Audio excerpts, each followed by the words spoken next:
외로울 때 얼굴 보라 영화의 주님 바라보아라 세상에서 시달린 친구들아 위로의 주님 바라보아라 눈을 들어 주를 보라 내 모든 염려 주께 맡겨라 슬플 때에 주님의 얼굴 보라 사랑의 주님 안식 주리라 힘이 없고 내 마음 연약할 때 능력의 주님 바라보아라 주의 이름 부르는 모든 자는 힘주시고 늘 지켜주시리 눈을 들어 주를 보라 내 모든 염려 주께 맡겨라 슬플 때에 주님의 얼굴 보라 사랑의 주님 안식 주리라. 정말 반가운 비가 내리는 것 같습니다.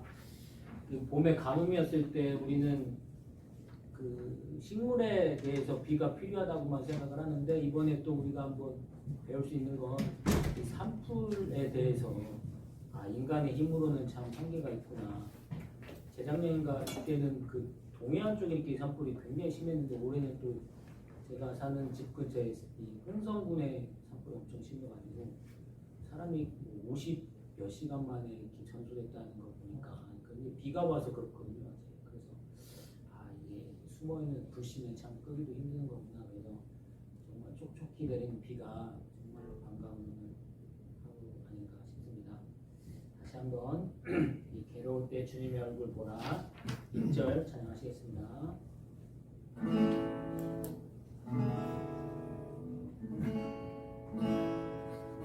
괴로울 때 주님의 얼굴 보라 평화의 주님 바라보아라 세상에서 시달린 친구들아 위로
양의 향기가 두 손에는 주를 닮은 섬김이 나의 삶의 주의 흔적 남게 하소서.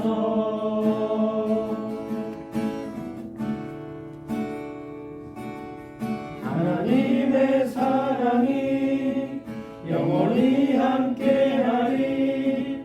십자가의 길을 걷는 자에게 순교자의 삶을 사는 이에게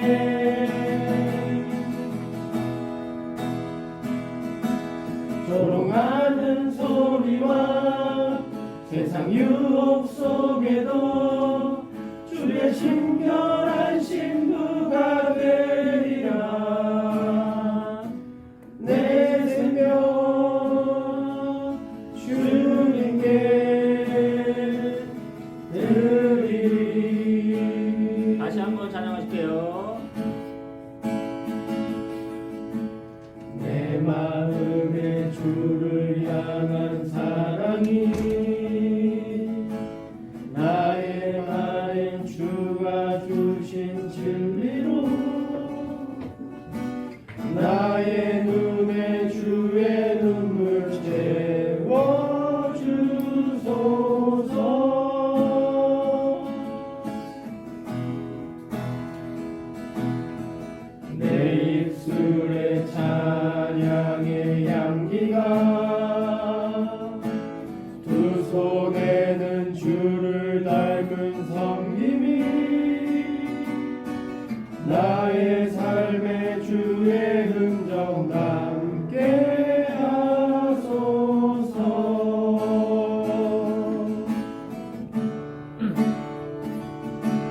하나님의 사랑이 영원히 함께하리. 십자가의 길을 걷는 자에게 순교자의 삶을 사는 이에게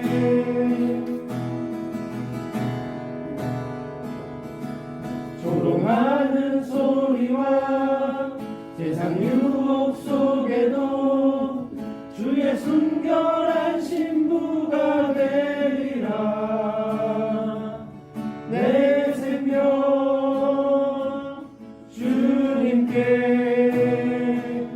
드리리. 하나님의 사랑이 하나님의 사랑이 영원히 함께하리. 십자가의 길을 걷는 자에게 순교자의 삶을 사는 이에게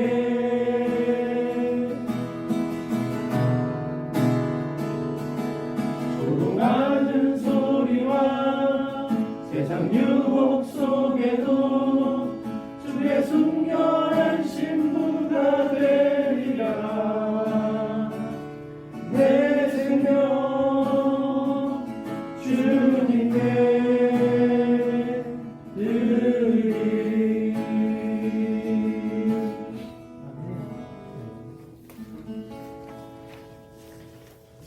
감사합니다. 한국자산관리공사 성교신 여러분 주님으로 환영합니다. 저희가 이제 그 회계가 바뀌어서 저희가 이제 그 회계 입금 기자가 좀 바뀌었거든요. 주고 참고하셔가지고 회계를 보내주시면 좋을 것 같습니다. 그리고 지난주 목요일 저희 이제 소풍을 잘 다녀왔습니다.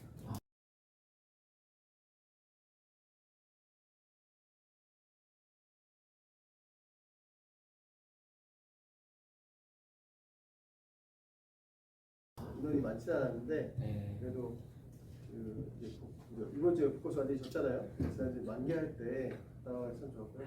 미세먼지가 좀 있어서 약간 오점이 있었는데 갔다 와서 밥 맛있게 먹고 저희가 남편들이 팥빙수 시켜가지고 팥빙수 사면서 먹고 사진 찍어서 COP 올려놨으니까 한번 구경하시면 좋을 것 같습니다. 네. 저희가 1년에 한 번, 두 번 정도 가면 많이 가게 될 것 같은데 다음 기회에 한번 같이 가실 수 있으면 좋을 것 같습니다. 좋습니다. 오늘 말씀은 누가복음 22장 19절에서 20절 말씀인데요. 9절이니까 다 한 목소리로 읽도록 하겠습니다. 시작. 또 떡을 가져 감사 기도하시고 떼어 그들에게 주시매 이것은 너희를 위하여 주는 내 몸이라. 너희가 이를 행하여 나를 기념하라 하시고 저녁 오후에 산도 그와 같이 하여 이르시되 이 잔은 내 피로 세우는 새 언약이니 곧 너희를 위하여 붓는 것이라. 아멘. 이 시간 찢어진 떡 부어진 잔이라는 말씀으로 가운데 강경 목사님께서 말씀 전해주시겠습니다. 한 주간 잘 지내셨습니까? 네. 그리고 종료주일 잘 보내셨는지 모르겠습니다. 먼저 한번 기도하고요. 또 우리 종료주일 지났지만은 성찬을 좀 생각해 보면서 특히 금요일날, 성금요일날 주께서 우리에게 나누신 떡과 잔의 의미를 좀 더 생각해 보려고 합니다. 제가 먼저 한번 기도하겠습니다. 하나님 감사합니다. 오늘 우리 사랑하는 캔고 성교의 지체들과 함께 주님께서 이렇게 또 감사하게 공피를 내려주는 과정 속에서 주님을 찬양하고 말씀을 듣고 성도의 교제를 나누려고 합니다. 언제나 우리의 예배의 대상이시여 유일한 예배의 대상이신 예수님, 오늘도 주님을 바라보고 우리가 온 마음과 정성을 다해 주께 나아갈 때 주님께서 우리를 어떻게 사랑하는지를 다시 한번 피부로 그리고 우리의 마음으로 그리고 우리의 온 몸으로 느끼는 시간 되어 주를 위해서 살겠다 고백하는 귀한 시간.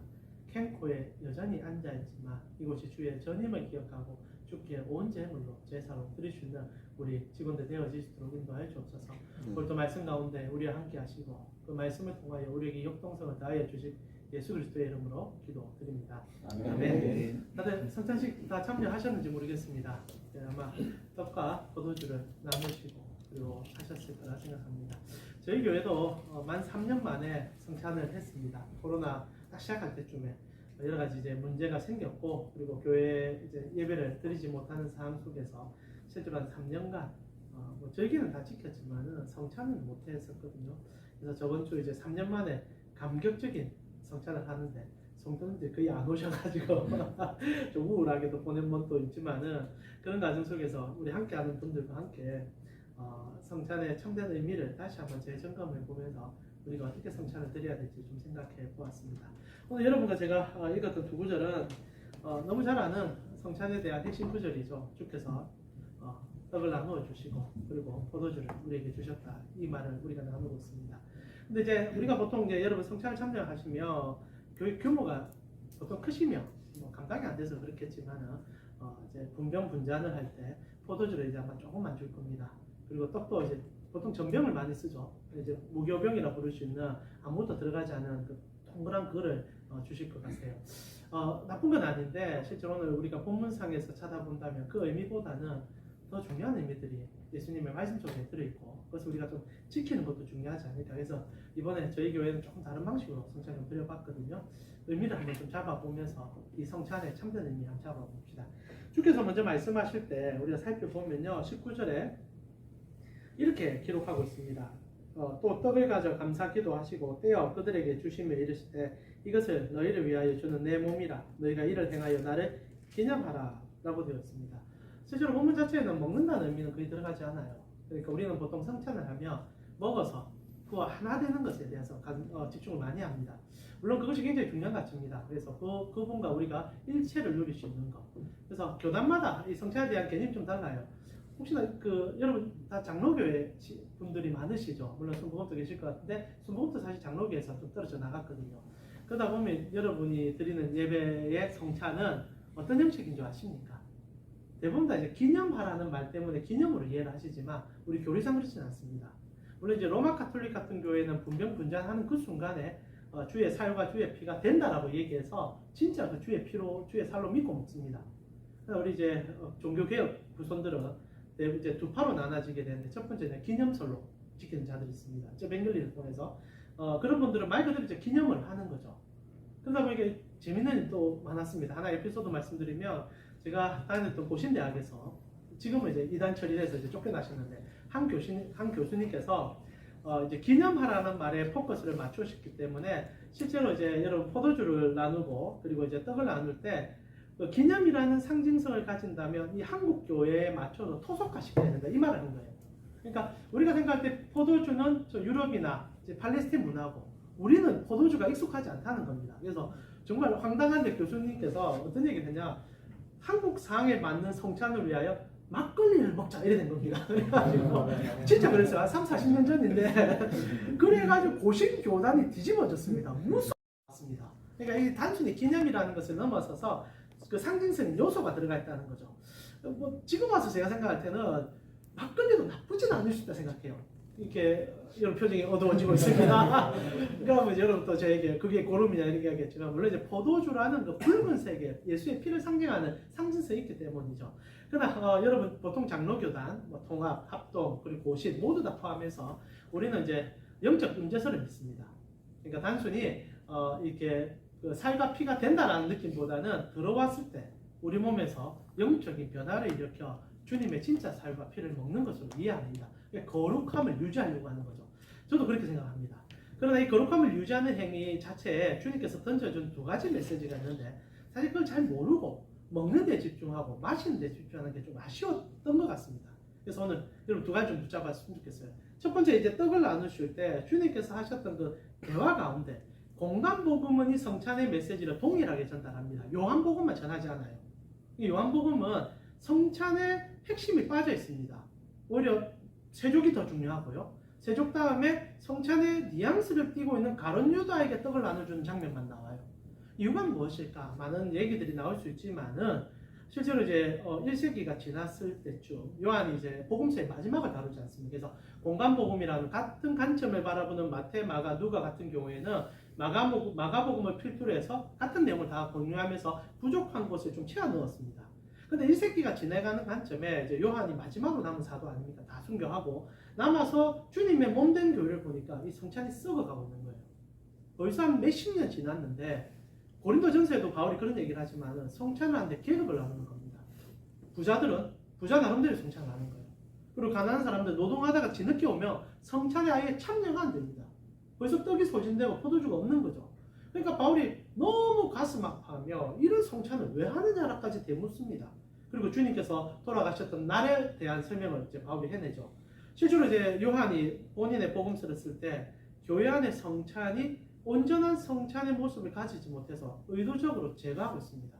그리고 실질적인 의미를 가르쳐 주죠. 진짜 성찬은 성도 간에 발을 씻어주는 거다. 그리고 우리가 서로 섬기는 거다라고 얘기하는 거죠.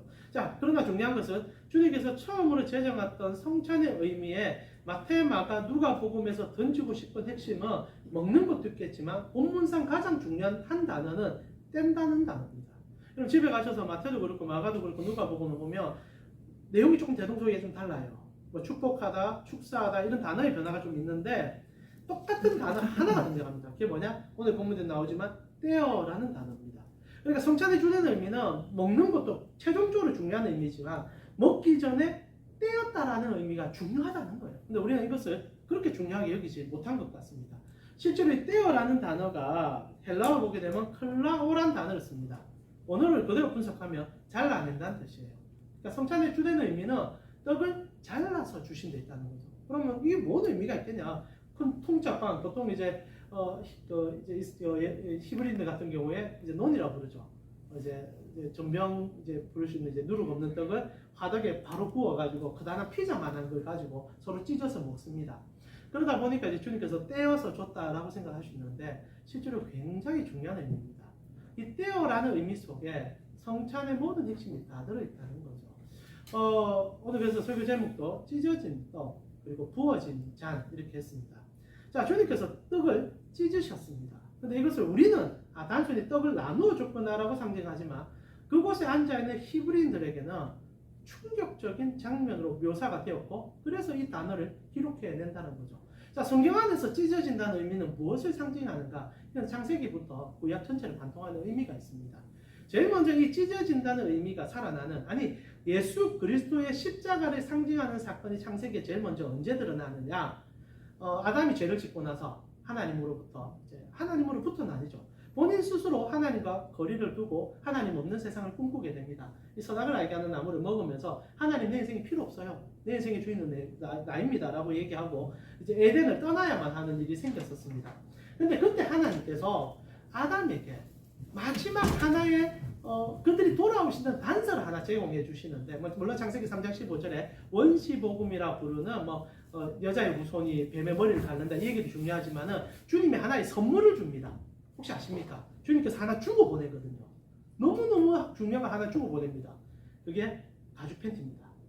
아시죠? 찢어지지 않냐는 막강한 가죽 팬티 하나를 주님께서 아담과 하와에게 선물하고 보냅니다. 혹시나 성경에 쓰신 분 찾아볼까요? 창세기 3장 21절입니다. 이제 에덴 동산을 쫓겨날 때 주님께서 너무 마음 아파하시면서 그들에게 단 하나의 복음적 제시함을 보여주는데 그것이 가죽 팬티죠. 창세기 3장 21절 찾으셨으면 제가 한번 읽어드리겠습니다. 여호와 하나님이 아담과 그의 아내를 위하여 가죽 옷을 지어 입혔다라고 되어 있습니다. 다 아시는 얘기죠. 근데 이제 우리가 한국 성경의 번역은 이 정말 이 스펙타클한 이미지를 못 살려버렸어요. 여러분 히브리어는 우리나라 말하고 옷이 좀 다릅니다. 우리는 주어 동사 목적어 이렇게 쓰지만은 히브리어는 동사를 가장 먼저 씁니다. 그래서 동사가 그들을 움직이게 하는 민족인 거죠. 그래서 굉장히 열정적인 것 같아요. 그래서 여러분 팔레스타인 지방이 다 그렇거든요. 동사가 가장 먼저 나옵니다. 그래서 무조건 먼저 움직여요. 이제 아시다시피 순에 따라서 또 사람의 형태들이 좀 다르는데 간단한 재미로 얘기하면 노아 홍수 때 하나님께서 언어를 번잡하게 한 게 이 어순 섞은 겁니다. 어순만 섞어도 모든 게 달라지더라고요. 자, 중요한 거는 이제 동사가 가장 먼저 사용되는데 이 3장 21절의 본문에서 가장 먼저 사용된 단어가 뭐냐? 지었다는 단어입니다. 여기 보시면 가죽옷을 지어 입혔다 됐습니다. 우리는 입는 거에 포커스를 맞추는데 하나님께서 가장 먼저 방점을 찍은 단어는 짓는다는 데 있어요. 이 짓는다는 단어는 아사인데 이 단어는 창세기의 천지를 창조하실 때 만들었다는 단어와 똑같은 단어입니다. 그러니까 하나님께서 노동하시고 수고하시며 뭔가 큰 에너지를 쓰셨다는 단어거든요. 근데 이 가죽옷을 주는데 아사라는 단어가 들어갔다고 하는 것과 제일 먼저 이 단어가 선포됐다는 겁니다. 그러니까 가죽옷을 만드셨다는 거예요. 이게 포커스입니다. 그리고 맨 마지막 단어도 동사로 끝나는데 그 단어가 뭐냐? 입혔다는 단어가 끝납니다. 그러니까 이 문장 자체를 보면은 만들고 입힌 이게 성찬이거든요. 이게 이제 예수 그리스도의 십자가를 나타냅니다. 가장 중요한 지었다 그리고 입혀줬다 두 가지 상징적 요소가 이 본문 속에 들어있다는 거죠. 자, 주님께서 하나님께서 아담의 치부를 가려주고 그의 죄악을 가려주기 위해서 짐승으로 옷을 지어줬습니다. 자, 우리가 무슨 생각을 해볼 수 있습니까? 히브리서는 이 일을 내서 번역을 해냅니다. 제물의 희생함으로 그의 나음을 입었다라고 얘기하죠. 즉 하나님께서 아담에게 그 죄를 덮어주기 위해서 하셨던 행위는 한 짐승의 가죽을 잘라내는 행위를 했다는 거예요. 찢어내셨다는 거죠. 여러분 한 사람의 생명을 살리기 위해서 한 짐승이 죽게 되는 처음에 이 제사가 드려졌다는 겁니다. 주님께서 양을 잡으셨든지 어떤 짐승을 잡았는지 알 수 없지만 잡았고 생명을 대신한 거예요. 그리고 가죽을 벗겨내신 겁니다. 직접 벗겨내신 거예요. 그리고 그 가죽을 가지고 아담의 치부를 가려주신 겁니다. 입혀주신 거예요. 자, 먼저는 찢으셨다. 두 번째는 그 찢음으로 가려줬다는 이미지가 창세기에 등장하죠. 자, 그리고 나서 하나님의 여정은 이 찢음과 가려줌으로 언약을 계속 이끌어갑니다. 자, 가장 먼저 이것이 스펙타클하게 우리에게 이미지로 등장하는 것은 아브라함과 하신 하나님의 언약 사건입니다. 여러분, 아브라함이 처음에 이제 하나님으로부터 부름을 받아서 약속을 듣지 않습니까? 어떤 약속을 듣습니까? 너의 후손이 모든 민족을 이루고 그리고 너로 인하여 네가 복을 받고 너를 통하여 모든 민족이 복을 받을 거다 이 얘기 듣습니다. 그래서 너무 이제 기분이 좋아가지고 이제 메소포타미아 갈대 우르에서 나와가지고 약속된 가나안 땅으로 척박한 땅으로 들어갑니다. 그리고 나서 이제 10수년이 지나는데 하나님의 약속은 이루어지지 않는 거죠. 아브라함이 불을 이루었는지 모르겠고 그리고 그곳에서 어떻게 정착했는지 알 수 없지만 약속된 자녀는 나오지 않았다는 겁니다. 근데 참 재밌는 게 뭐냐면 하나님께서 자녀를 약속하는데 한 자녀를 약속했다는 거예요. 아브라함은 수없는 자녀를 예상했는지 모르겠지만 하나님은 한 자녀를 약속하신 거예요. 그게 이상 아닙니까? 그러니까 하나님께서 언제나 한 사람이 우리를 구속할 것을 성경 속에서 보이는데 그 인물 속으로 이제 이삭이 등장하게 되는 거죠. 근데 이제 이 아브라함이 시간이 지나면서 갈등하게 되죠. 하나님의 약속이 우리 속에 제대로 성취 안 되니까. 그러자 이제 문제가 한번 터집니다. 소돔이라는 곳에 자신의 조카 롯이 찾아간 적이 있었죠. 이 사건 아시죠? 성경을 어느 정도 보셨으면 아실 거라 생각합니다. 그래서 어찌 보면 자기의 후손이 이제 나이도 이제 많으니까 자기 아내도 나이가 많으니까 나오지 않을 거라 예상은 했고 그러면 유일한 조카인 롯이 내 후계자가 될 것이다 예상해서 인간의 계산을 한 겁니다. 그런데 이 후계자가 자기 뜻대로 안 움직이는 거죠. 어느 날 돈이 좋아서 소돔을 찾아갑니다. 그래서 소돔에서 사는 거예요. 그러다가 한번 어떤 일이 생겼냐? 소돔이 국제 전쟁 가운데 분란 가운데 던져져서 소돔이 망할 일이 생깁니다. 근데 이제 아브라함이 잘 아는 이 주일학교 때 들었던 얘기 아닙니까? 기르고 기른 318명 가지고 국가 간의 전쟁에 던져졌는데 하나님이 그를 살려주고 그때 최초로 이제 11조도 드리고 하는 사건이 생기는데 그런 사건이 끝났는데 핵심적인 것은 이 조카 롯이 안 돌아와요. 그쯤 하면 돌아올 만도 한데 사람이 얼마나 이기적입니까? 죄인들은요 내가 받은 것은 생각해도 내가 줄 것은 생각 잘 못합니다. 언제나 이기적이죠. 소위 딱 롯이 그랬어요. 그러니까 아브라함이 너무 실망이 돼서 밤에 울면서 하늘을 쳐다보고 소망 없는 시간을 보내고 있는데 창세기 15장에 하나님이 찾아옵니다. 그리고 정말 재밌는 일이 시작돼요. 하나님께서 아브라함에게 너 나하고 계약을 맺자 이런 얘기합니다. 그전에는 언제나 구두로 끝났어요. 하나의 상징적인 언약이 없었습니다. 그냥 말로 해서 말로 따라왔는데 이제 하나님께서 행위로 언약을 맺어보자 얘기합니다. 그래서 혹시 아십니까? 창세기 15장에 너무 중요한 언약식 짐승을 쪼개서 하나님께서 그 사이로 지나가는 일이 있습니다. 여러분 성경에 쓰시면 창세기 15장에 한번 찾아볼까요? 창세기 15장의 10절입니다. 한번 눈으로 보시면 됩니다. 제가 읽어드릴게요. 자, 하나님께서 아브라함에게 이제 아브라함이죠. 이때는 아브라함에게 얘기합니다. 짐승을 쪼개놓아라. 그리고 너와 내가 그 사이로 지나가면서 언약을 맺자. 10절에 아브라함이 그 모든 것을 가져다가 그 중간을 쪼개고 그 쪼갠 것을 마주 대하여 놓고 그 새는 쪼개지 아니하였더라. 새는 너무 작으니까 쪼개지 않는데 나머지 모든 짐승들은 소와 양과 염소와 그 많은 가축들을 다 반토막 내어서 서로가 바라보게 만든 거예요. 정말 기이한 모습입니다. 잘라낸 게 아니라 얼굴을 일로 놓고 엉덩이 일로 놓은 거죠. 무슨 말입니까? 죽음의 상징성을 가장 극렬하게 보여준 거예요. 그러면서 이제 아브라함에게 이것을 지나가자고 얘기합니다. 근데 아브라함이 이게 무슨 말인지 알아요? 이거는 당시에 하나님이 처음으로 제시한 그 방법이 아닙니다. 당시 고대 근동에 이런 식으로 조약을 많이 맺었거든요. 개인의 조약보다는 국가 간의 조약을 맺을 때 이 짐승의 수만 마리를 잘라가지고 왕 둘이서 손잡고 여기를 지나갑니다. 그리고 이제 계약을 하는 거죠.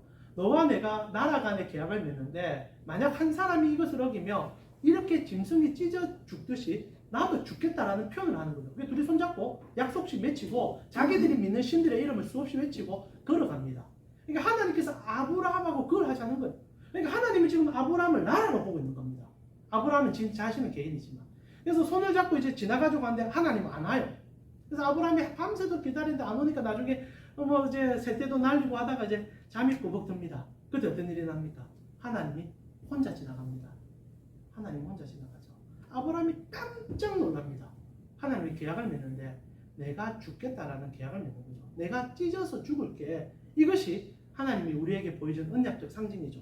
그래서 히브리인들의 머릿속에 어떤 인식이 잠겼느냐. 이 18절인데 15장 18절 중요합니다. 여러분 제가 한번 읽어드릴게요. 창세기 15장 18절. 그날에 여호와께서 아브라함과 더불어 언약을 세워 이르시되 그리고 땅을 주겠다라는 얘기를 하는데 여기서 언약을 세워라는 단어가 우리로 번역이 좀 애매했던 것 같아요. 그래서 언약을 세웠다라고 얘기하지만 원어적으로는 뭐라고 적혔느냐? 카라 베리트라고 되어 있습니다. 베리트는 언약이라는 뜻이고 카라라는 자르다는 뜻입니다. 그러니까 이런 말이죠. 언약을 잘랐다. 이게 이제 히브리인들의 언약을 맺는 얘기가 되는 거예요. 그러니까 고대 건동도 그렇지만 이 이스라엘 사람들에게 있어서는 언약은 자르는 거예요. 우리는 언약을 맺는 거지 않습니까? 그러나 이들은 언제나 언약을 자르는 거죠. 그리함을 통하여 이제 히브리인들은 계속 잘라냅니다. 양을 잘라내고 염소를 잘라내며 하나님과 언약을 계속 체결하는 거죠. 그러니까 그들에게 인식은 언약이라는 것, 특히 이제 국가 간의 언약이나 하나님과 우리 사이의 언약은 무언가가 죽어야 돼요. 근데 그냥 죽는 게 아니라 잘라내므로 죽는 거예요. 그러고 나서 성경은 이 자름에 대해서 굉장히 상징적으로 보여준다는 겁니다. 근데 오늘 성경에 하나님께서 성찬을 행하는 떡을 가지고 자르기 시작했다는 겁니다. 그러니까 단순하게 떡을 이렇게 떼어준 게 아닌 거죠. 지금 언약을 세우시는 거죠. 언약을 자르시는 겁니다. 주님께서 지금 제자들에게 하는 행위는 가장 중요한 행위, 내 살을 찢어서 너희에게 먹인다는 그 상징적 모습을 보이고 있다는 거예요. 다른 말로 표현하면 십자가 그 자체를 성찬에서 보이고 있죠. 그래서 여러분 성찬을 드릴 때 먹는 행위도 중요하지만 실제로 성찬은 잘라내셔야 됩니다. 그래서 이번 주 저희 교회에서는 이제 모닝빵으로 했어요. 모닝빵으로 하면서 잘라낸 겁니다. 자름이 나에게 은혜가 되었다. 근데 잘라내서 끝낸 게 아닙니다. 자름을 통하여 그분께서 우리 대신 죽어주심을 보여줬죠. 그래서 사실 출애굽기에도 하나님께서 6월절에 어린 양을 보여줄 때 예수님께서 언제 돌아가셨습니까? 6월절 돌아가셨잖아요. 그때 양이 잘라 죽는 날 아닙니까? 그래서 모든 사람들이 자기의 죽음을 넘어갈 수 있는 날, 그래서 패스오버리라고 부르는 그 날인데 주님께서 자름을 통하여 너희가 살게 될 것이고 두 번째 또 상징적인 요소 하나를 보여줍니다. 양의 피를 문설주의 발음을 통하여 회복될 것이다 라는 얘기를 해주셨거든요. 이거는 창세기 3장 15절에 이 가죽편지 사건과 똑같습니다. 잘라냈지 않습니까? 희생양을. 그리고 나 어떻게 합니까? 입혀주셨거든요. 성경의 가장 중요한 두 가지 핵심 여기 다 드러나죠. 첫 번째, 하나님께서 우리 대신 죽어주셨다. 두 번째, 그 죽어주심으로 우리를 가려주셨다. 이게 성찬의 두 번째 목적입니다. 자, 포도주를 왜 먹습니까? 포도주 먹을 때 이렇게 기록이 되어 있습니다. 누가복음 22장 20절이죠. 아이고 제가 또 설교가 너무 길어지고 있습니다. 오늘 모임하는 날인데 이렇게 마무리 짓겠습니다. 22장 20절 같이 한번 읽어보겠습니다. 20절입니다. 저녁 먹은 후에 같이 읽겠습니다. 저녁 먹은 후에 잔도 그와 같이 하여 이르시되 이 잔은 내 피로 세우는 새 언약이니 곧 너희를 위하여 붓는 것이다. 이런 표현을 합니다. 붓는 것이다. 붓는 것이다. 여러분 6월절에도 양의 피를 문설주에 두었어요. 그래야 하면서 무슨 일이 생깁니까? 그 피를 보고 그곳에 앉아있는 사람들의 죽음을 묻지 않으신 거예요. 죄를 묻지 않으셨습니다. 여러분 우리의 구속은 여러분이 의인이 되어서 구원받는 것이 아닙니다. 성도들이 가장 착각하는 것 중에 하나가 예수 믿으면 내 죄가 사해진다는 착각을 하는데 물론 맞는 말씀이지만 엄밀히 따지면 여러분은 여전히 죄인입니다. 여러분 중에 죄 없다라고 자랑하실 분 있으십니까? 오늘도 여러분의 행위로 구원받을 사람 누가 있겠습니까? 그러나 성경이 우리에게 핵심적으로 전달하는 것은 부어줬다는 거예요. 피로 머리부터 발끝까지 부은 거예요. 창세기 3장 15절에, 창세기 3장 22절에 양을 잡을 때 똑같은 걸 가죽옷을 찧어서 가려주셨어요. 피로 머리부터 발끝까지 부어서 가려주셨어요. 그래서 가려진 은혜가 성도가 구원받는 은혜입니다. 예수님께서 성찬식에 이 두 가지 상징적 요소를 우리에게 강하게 제시하는 거예요. 이제 내가 하는 일은 너희 죄를 위하여 내가 먼저 내 몸을 찢어서 언약을 완성시킨다. 아브라함에게 보여준 것처럼 내가 죽음의 길을 걸어가겠다. 그리고 두 번째, 그리함을 통하여 너희에게 내 피로 부어줄게. 머리부터 발끝까지 이제 너희가 너희의 행위가 아닌 내 피로 부음을 받은 존재가 될 것이다. 이게 성찬이에요. 단순히 그 살과 피를 먹음으로 내가 주님의 뜻이 되었구나 이게 아니라 주님이 살을 찢었음을 상징적으로 느끼고 그 피가 내 머리부터 발끝까지 차고 넘침을 통하여 내가 죄 없다라고 하나님 앞에 칭함을 받는 그 언약식이 성찬이라 이 말입니다. 그러니 여러분이 성찬을 참여할 때 그 무엇보다 이 하나님의 십자가를 묵상할 수밖에 없는 날이 되어야 된다는 거죠. 말씀을 마무리하면서 저도 흥분해버렸습니다. 죄송합니다. 여러분 성찬은 다 지나가셨겠지만 이제 부활절 다가옵니다. 하나님께서 성찬을 제정하시고 당신의 살을 찢는 것과 피를 부어주음을 보여준 상징적 요소는 여러분에게 행복을 주기 위함이었다는 사실 잊지 마십시오. 6월절날 어떤 일이 일어납니까? 지금 예수님께서 6월절에 희생양으로 찢어짐과 부어주심을 보여주며 히브리인들은 그 6월절날 무엇을 경험합니까? 앞에서는 죽음의 그 사자가 찾아와 사람들을 죽이고 있습니다. 모든 장자는 다 죽고 있고 근데 자신들은 예수의 피를 상징하는 그 피를 집안 문설주의 발음을 통하여 패스오버했어요. 넘어가 버렸어요. 근데 재밌는 것은 히브리인들이 앉아서 하는 행위입니다. 그들이 뭐합니까? 예수께서 식탁 자리에서 열어준 그 잔치가 열리는 거예요. 주님께서는 자신은 찢고 자신은 부어주겠지만 우리에게 주고 싶은 것은 먹고 마시고 웃으라 이거예요. 그게 주님의 희생입니다. 그래서 6월절의 축제는 두 가지 상반된 감정이 함께 임해요. 하나는 공포입니다. 죄로 인하여 사람들이 죽어가는 것을 느끼고 보는 작업들이 일어납니다. 근데 집안에 있는 사람들은 어떻게 됩니까? 가족 단위로 당일날 양을 잡아서 바비큐 파티를 열어야 돼요. 강압적으로. 이 참 아이러니합니다. 그러니까 하나님을 두려워하면서도 하나님을 너무나 사랑할 수 있는 시간이 이날 이루어졌다는 거죠. 이게 고난주간의 핵심이에요. 그가 죽음으로 내가 나음을 입었다는 걸 인정하는 날. 그래서 성찬을 향할 때 우리가 가장 기억해야 되는 것은 그분 때문에 내가 기뻐할 수 있구나. 우리 가족이 먹을 수 있구나. 우리 가족이 웃을 수 있구나. 성찬의 목적은 우는 데 있는 것이 아니라 주님으로 공동체 속에 누림이 있다는 것을 잊지 마셔야 합니다. 그래서 히브리인들 모여서 당일날 그 양을 다 처리하기 위해서 다 그 가족만 모인 것이 아니라 적어도 두세 가정이 함께 모여서 축제를 열다시피 했습니다. 처음에 6월절이야 눈물로 보냈겠지만 이게 진행되면서 예수님 당시에는 정말 엄청난 축제였어요. 가족 전부 다 모여가지고 어른부터 아가서 읽고 나누어주고 기뻐하고. 그런데 그날 예수님께서 이 상반된 두 가지 감정을 함께 전달합니다. 너희는 두려워해라. 너희의 죄악을 두려워해라. 왜냐하면 하나님이 내가 살을 찢고 피를 부어줘야 될 정도로 너희는 죄인이다. 그러나 또한 기뻐해라. 내가 이리함을 통하여 너희가 먹고 마시고 지금 이 식탁의 자리에서 나와 함께 웃을 수 있지 않느냐. 성도는 이 놀라운 두 가지 감정을 삶으로 새겨내는 것을 성찬식에서 이뤄낸다는 겁니다.